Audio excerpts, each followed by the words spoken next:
म्हणतो माझा चैत्रामध्ये झाला, कोणी म्हणतो माझा आषाढमध्ये झाला. परफेक्ट डेट माहीत नसते पण महिना माहीत असतो त्यांना. मग अशानुसार प्रत्येक महिन्यानुसार त्याच्या स्वभावामध्ये फरक पडत असतो. जसं 12 राशीमध्ये प्रत्येक राशीनुसार स्वभाव बदलतो तसंच 12 महिने जे आहेत त्या प्रत्येक महिन्यात वेगवेगळ्या महिन्यात जन्मलेल्या लोकांचे स्वभावसुद्धा वेगवेगळे असतात. तर जसं वैशाखात जन्मला की तो माणूस थोडा सौंदर्यवान असतो, त्याला कलाक्षेत्रामध्ये आवड असते, असे जे अनेक गोष्टी आहेत. मग अशा लोकांना आम्ही काय सुचवतो की मग तुम्ही हिरा वापरा, मग तुम्हाला कलाक्षेत्रात यश मिळतं. की असे मासानुसार किंवा महिन्यानुसार सुद्धा आपण रत्न देऊ शकतो. नक्कीच सर, भाग्येश अथवा भाग्यभावामध्ये स्थित ग्रहानुसार रत्न धारण करणं उचित ठरतं का? भाग्येश म्हणजे भाग्यस्थानाचा स्वामी. हो, जसं मी आता सांगितलं की मेष लग्न असेल तर 9 हे म्हणजे धनुरास ही भाग्यस्थानाचा स्वामी गुरु येतो. कधीतरी रास धनु आहे. मग त्याचं रत्न पुष्कराज आहे. ते भाग्येश जर गुरु त्याच ठिकाणी असेल तर खूपच उत्तम, लाखात एक गोष्ट झालेली आहे.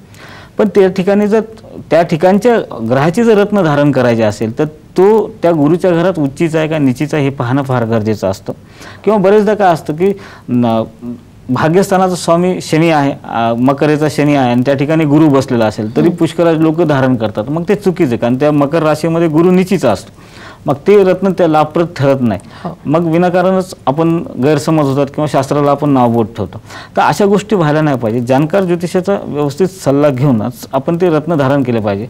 पण आपण भाग्येशाचे रत्न जर धारण केले तर निश्चित तिथे फायदा होऊ शकतो. ओके, बरं, मला एकदा पुन्हा आमच्या सगळ्या प्रेक्षकांना आणि मला सुद्धा जाणून घ्यायचं की या भाग्यरत्नांचे नेमके कोणते कोणते कसे कसे फायदे होऊ शकतात?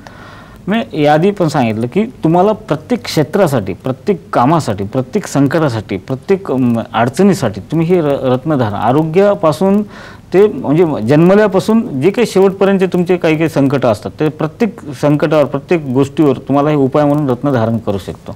एवढंच काय की वास्तूमध्ये सुद्धा आपण रत्नाचा उपयोग करतो, वास्तुदोषावर सुद्धा.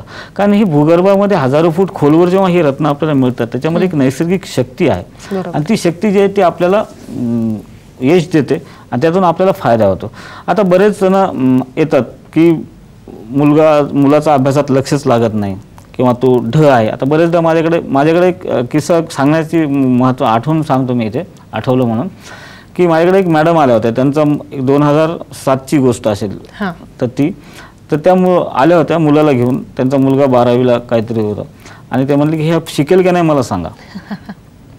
तर मी त्यांना म्हणलं हा डॉक्टर होईल. त्या हसल्या माझ्याकडे. पण ते म्हणले डॉक्टर.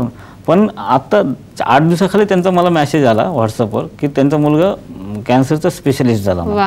तर ही काय असतं की बरेचदा मुलांना काय असतं की त्या वयामध्ये ती गोडी लागत नाही, पण जेव्हा ती मॅच्युरिटी वाढते त्यांची आणि ते ग्रहमान जेव्हा साथ द्यायला सुरुवात करते तेव्हा ते बरोबर यश मिळतं. मी त्याला फक्त काही नाही असेच पेंडॉल दिलं होतं 3 रत्नाचं.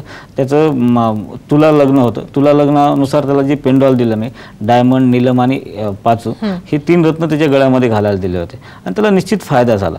तर हे रत्न अशा गोष्टीवर फायदा करतात आणि त्याच ठिकाणी जर एखादा चुकीचं मार्गदर्शन त्यांना कोणी केलं असतं किंवा शिकत नाही का मग त्याला थोडा बिझनेस टाकून द्या, एखादं दुकान टाकून द्या किंवा एखादं छोटा मोठा डिप्लोमा करून काहीतरी करू द्या म्हणलं असतं तर त्याचं आयुष्य फार वेगळ्या दिशेनं गेलं असतं. तर असं नाही व्हायला पाहिजे. तज्ज्ञ ज्योतिषाचा सल्ला घेऊन जर आपण रत्नांची निवड केली तर निश्चित तिथं आपल्याला फायदाच फायदा आहे. नक्कीच, रत्नशास्त्राबद्दल आज आपण सरांकडनं जाणून घेतोय. अनेकही अशा गोष्टी आहेत ज्या फार छोट्या आहेत, आपल्याला माहिती नाही आहेत, त्या सरांकडनं जाणून घ्यायच्यात. पण एका छोट्याशा ब्रेकसाठी थांबते, आपण कुठेही जाऊ नका.